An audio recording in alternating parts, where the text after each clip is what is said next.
Hello, everyone. This is criminal profiler Pat Brown, and this is Dear Profiler Pat, where I give advice. If you'd like to help out here, do subscribe to the channel and check my playlist for all the different kinds of advice categories that you might be interested in. Now, today, this is kind of a complicated one, but I think as I address each one of the complications, you might find this applies to your life as well in some similar or close to similar situation. The question was, Dear Profiler Pat, should I move to Africa to be with my fiance?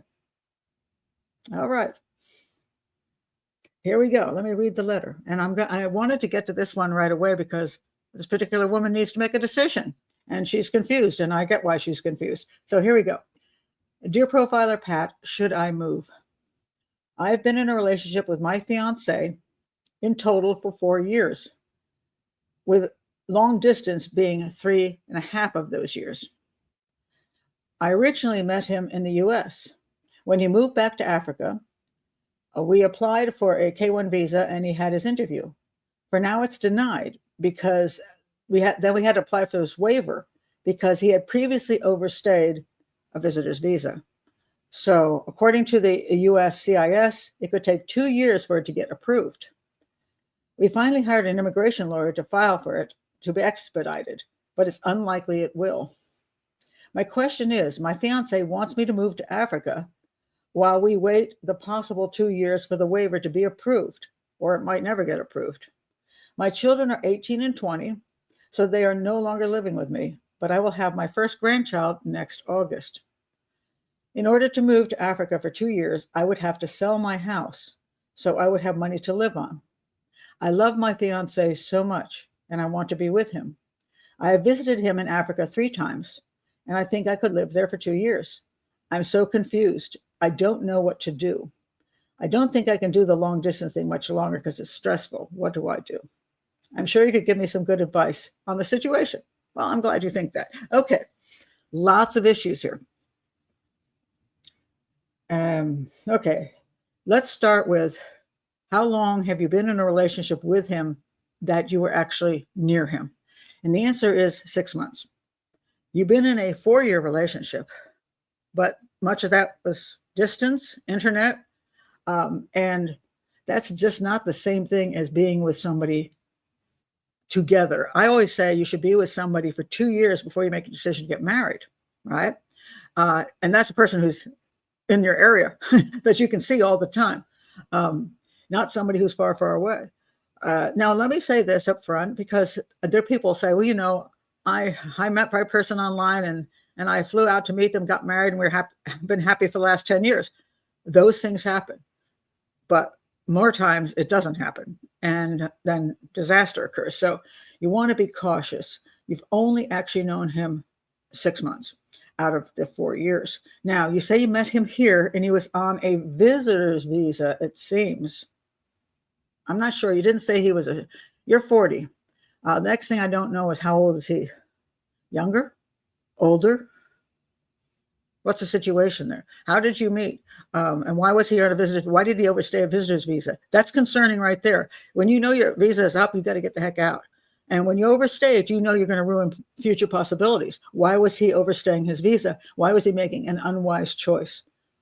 Which clearly he did. And now he's having trouble getting that visa approved again. You have mentioned what he does, how he sustains himself, how he lives. I don't know any of that. And that's a little concerning, because that's a really important part of, you say right here, you need to sell your house so I would have money to live on. How much money do you need to live on if you're going to Africa, and you haven't said what country, but you're going to Africa and he lives there? That's his home. And usually he has family and all that stuff, and you're coming to live with him. How much money do you need over what he already has? If he has a home, probably you're not going to buy a car. I'm pretty sure that that's not something you're going to do in those 2 years. You're not going to need a car. He'll already have a place to stay, so you're just an added person. And then there's food, and food in Africa is pretty cheap. I don't know what you're spending all that money on. You have to sell your house because you can't afford to live there. Is it problem is he doesn't have the money and you're coming to live there and you're going to be paying the expenses? If that's true, then you got a problem with that relationship right there. Can you trust this guy? It's easy to hook up with somebody. It's also easy to say, hey, why don't you come stay? And then, you're spending money. And I also want to ask this I have to ask this. When he was in the US, did you spend money on him? And when he was away in Africa, did you spend money on him? There are a lot of people around the world who will hook up with people because they realize they have more money and they will ask them for help in surviving. And there's some situations where people meet online and a person from that country will say, hey, my family's struggling. Can you send a couple $100s? And it turns out that you have to send a couple $100s every month. And they're using that to enjoy their lives because the $200 of American cash goes a long way in some other countries. And they're living up to life. And they will keep that going as long as they can. Now, so I would have to ask you just to have to think about it. Does if you need that much money in Africa, then I question that he can't support himself. And you shouldn't be going there if he can't support himself. And I want to, again, if he's asking you for money, this is a bad sign. Okay. And let's see, then we have the problem of, okay, you say, I love my fiance so much, but you've only actually been around him during the 6 months. I don't even know how the 6 months went. I'm always concerned people say, I love him so much. I'm always wondering whether you're, it's a dream of being with somebody that's more important than actually whether he's the right person for you. I don't know. You may be if he's the greatest person in the world and you know that and he's treated you extraordinarily and he didn't ask you for money and you had such a marvelous time and you just, and your conversations ever since have been fantastic. That's great.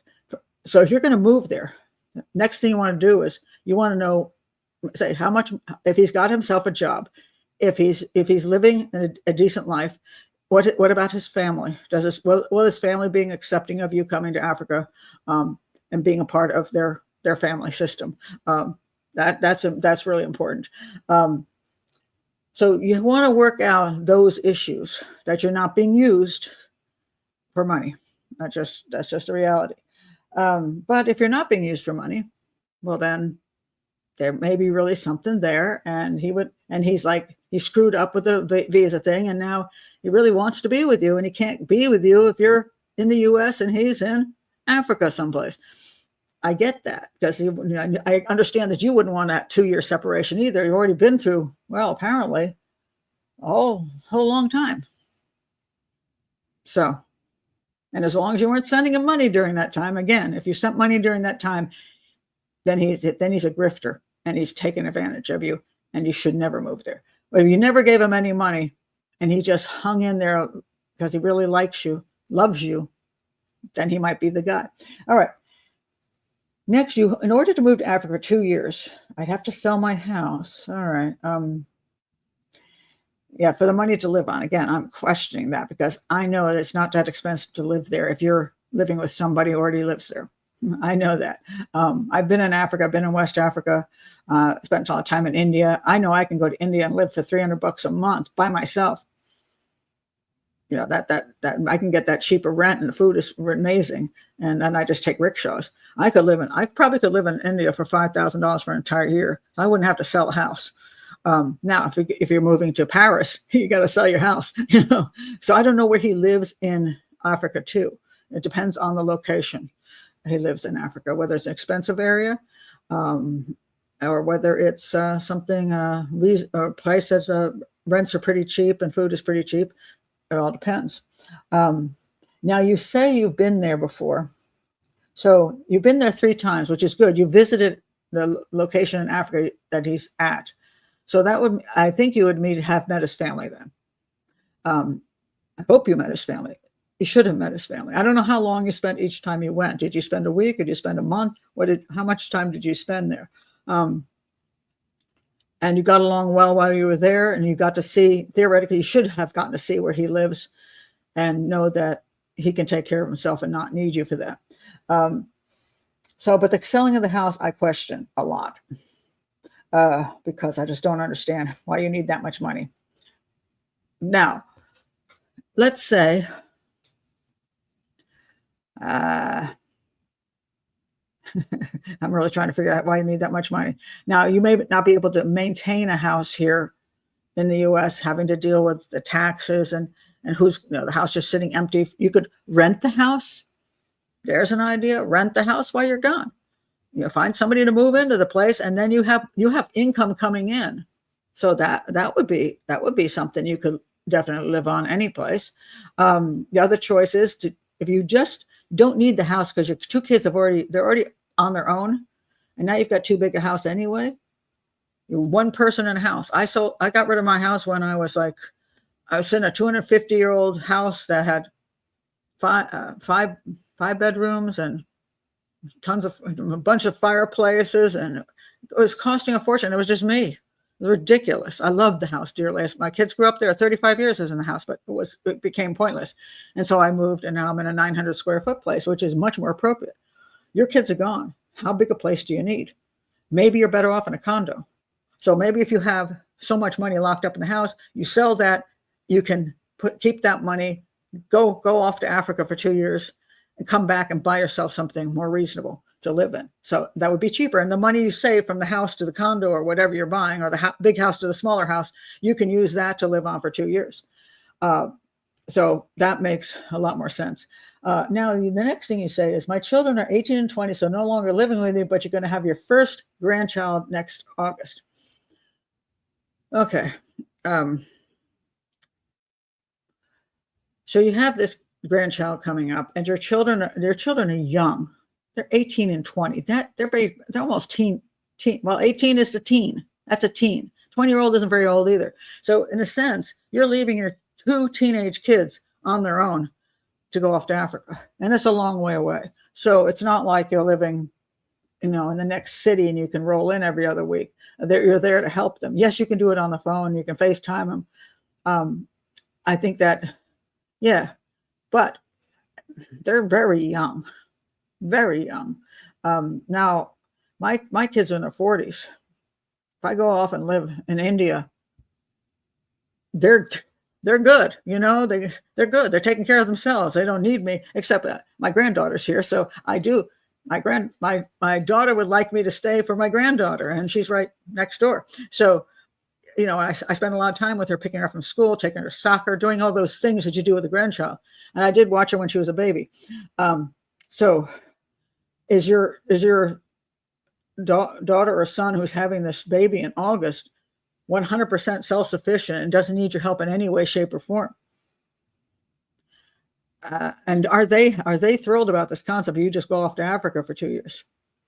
And I would question it. Okay, so here is my recommendation. I don't even know how long you can get a visa for. I looked up some of the visas in some of the countries that many people from the US end up going to in Africa, considering who is here in this country. Nigeria being the largest in our communities, a whole bunch of Nigerians. So big influx. And I've been in Nigeria, so I'll use that as an example. You can get a visa for 3 months. I don't know if they have fiancé visas where you can stay longer, but you've said you visited 3 times, and I wonder how long those visits are, because that makes a difference as to, are you really happy living in the country? Because I know you can go someplace for a week, and if you're lucky, you have a great time. But when you stay longer, you start having to live there. And living there is entirely different sometimes than visiting. I've been in countries, I adore visiting, and I know I do not want to live there. India, when I've gone to India, I've stayed a month at a time. So I've gotten more of a feeling. I've always been with Indian friends, living with their families. So I really got to understand the whole dynamics of living in India with the family, doing what we do on a daily basis. That helped a lot. I also worked at a deaf and blind school up in Punjab, and I stayed with the headmaster's family. And I would go to the school during the day, take the bus with the kids, or the headmaster would drive it. I'd drive in with the headmaster, and I spent time with his family, and they took me places. We just did stuff, and I got a real feeling for that particular area of India and Punjab. But I'll say this: in spite of the fact I enjoy India and I've been there a month, it's still not quite enough for me to know how comfortable I would be there longer, and under maybe a slightly different situation. My next choice, because I don't like winter, I'm trying to find a place to go in the winter, every winter, because I don't like it here in the winter in the Maryland. It's cold.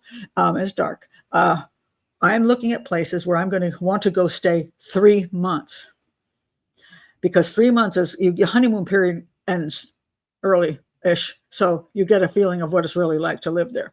I want to try a few different places. I might try Hawaii because I like Hawaii, Mexico, and India, and see whether after 3 months, I wish I could stay longer, or I'm like, oh, thank God, this 3 months is finally up. Or if I bail 2 months, I'm into it. I'm like, oh, I cannot do this anymore.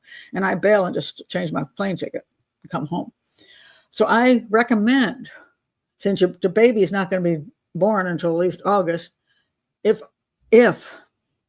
the man never asked you for money, if he is going to has a place to stay and you can just move in with him and don't need to pay rent, which seems kind of silly. Now maybe if he's earning his living and he says, hey, do you want to move to a better place? We'll go 50-50. I'm okay with that. I'm not saying he should be a cheapskate, but he should be able to take care of himself and then add you in. So first, be sure he never asked you for money ever. Then make sure he's capable of taking care of himself right now in whatever he's doing right now. And at that point, then, and you really want to be sure he's not happy to have you because you have money and it makes his life better. You want to be sure of that. Then I would go with a 3-month visa, because during those 3 months, you'll have a longer time to see whether you actually like living there. And more important, whether you like living with him. You've never really, if you went for a vacation, it was 2 weeks, you never lived with this guy. You want to stay long enough to live with him and find out whether you want to actually go ahead and marry him. And if that works out, you've done your 3 months and you really, really like it.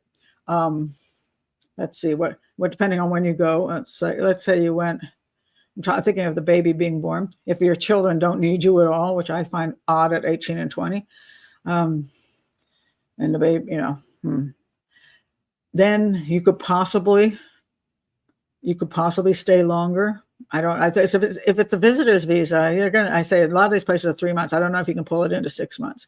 If there was a way to do it, maybe you could stay longer. Come back, make sure you're there when the baby's being born. If you really like this guy that much, you could say, I want to go home for the baby being born, and do that, and then return and figure out how you're going to stay there for 2 years. I don't know. It's a fiancé visa. I don't know what it is that would allow you to stay 2 years. I know in India, I can stay there for, I have a reoccurring visa. I can stay there for, I think it's a year. I think I can stay there 1 year and then, or is it 6 months? I'm trying to remember which one it is. Maybe it's 6 months. But then I have to leave the country and come back. So if I wanted to live there, I'd be in trouble. I would actually literally have to get on a plane and come back to Maryland, hang out here for a while, and then go back. It's a big pain in the butt. So you have to look at all those options. But it's, so there's a lot of questions that you have to answer for yourself about this kind of a thing, because it's a huge step, and you're moving away from your children, and you just want to make sure that you're not being fooled by somebody, and that you're not going to end up messing your whole life up. So those are my ideas on this. And anybody else who's considering the issue of should I move to be with somebody, even if they're in the U.S., you're not actually going overseas. If you're having to disrupt your entire life to go to them, you have to ask yourself, is it worth it? And do you really understand and know what you're getting into? That person is really worth moving for, and that you're not going to give up all the things you have and get over there and find that that is an inappropriate place for you to be, because that's it's then you messed yourself up. So you don't want to do that. So ask yourself those questions, and I hope you write me back and let me know what you decided. And if you decide to go to Africa, write me again. I'd like to know your experience and find out whether any of the thoughts I had helped out, or whether you came up with your own thoughts on that and it worked out fabulously. Yeah, I'd be curious to know, because relationships are always tricky. I mean, especially international relationships, that gets really tricky. And, as far as people's motives, what their intentions are, and lifestyle differences, cultural differences, that the way people behave here and the way they might behave at home. I got to mention that. So the way somebody might behave in the US, it may be entirely different from how they behave if they're in their own country. And again, I don't know how long you were actually there, whether you're there for a week or 2 weeks or you stayed 3 months. I don't know. I'm glad you went 3 times. So that you've got to have some idea what he's like and some idea what the country's like. And then, are you going to work there? You're not going to work there. At some point, what are you planning to do? You could be a homemaker. That's fine. He could be the worker, and you're staying in the house and do other things. But you have to. There's a lot to consider. It really is. I know you know that. That's why you're like, what do I do? But mostly, in the end, I just have to say my biggest concern is that you're not giving him money. I swear to God. I mean, unfortunately, that does happen. And it depends what country it is, but I've seen that happen a lot with Africa, India, Vietnam, and there's a bunch of other countries too, where the person sees a person who's doing well enough and thinks this, if they hook up, and they slowly milk them for money to make their lives better. And if you're hooking up with somebody, that's you got to know that that's not okay. So that's the biggest concern. Then giving up your house it's huge. I don't know why you'd have to do it. I say if you do want to leave for a while, but of a longer period of time, rent the house out or downsize. But really leaving an 18 and 20-year-old, I think that's my biggest concern. I don't, yeah, they may be fine on their own. You know your own kids, but one of them's having a baby pretty young. And I don't know if they're having a baby with somebody they're married to, or they're having a baby with a boyfriend or a girlfriend. And then, I don't know, but that's concerning. I don't know if their dad's in the area and they're going to go live with dad. I don't know what the situation is there. So I don't know what support system you have in the US for your kids if you're not around. So consider all of that. And yeah, let me know what happens. And so anyway, those are my thoughts on that. I wanted to get this out quick so you can start thinking about things. And if you're yourself, another person, not the letter writer here, have dealt with this kind of thing before, do put that in the comments so she can get some other ideas from other people about the situation of, should I just move to another country? Will this work out? So let me know. Anyway, thank you for being here. Again, do subscribe to the channel. And if you want me to answer a question, send it to profilerpatbrown@gmail.com and put in the subject line, Dear Profiler Pat, and I'll see if I can answer it. Thank you very much for being here.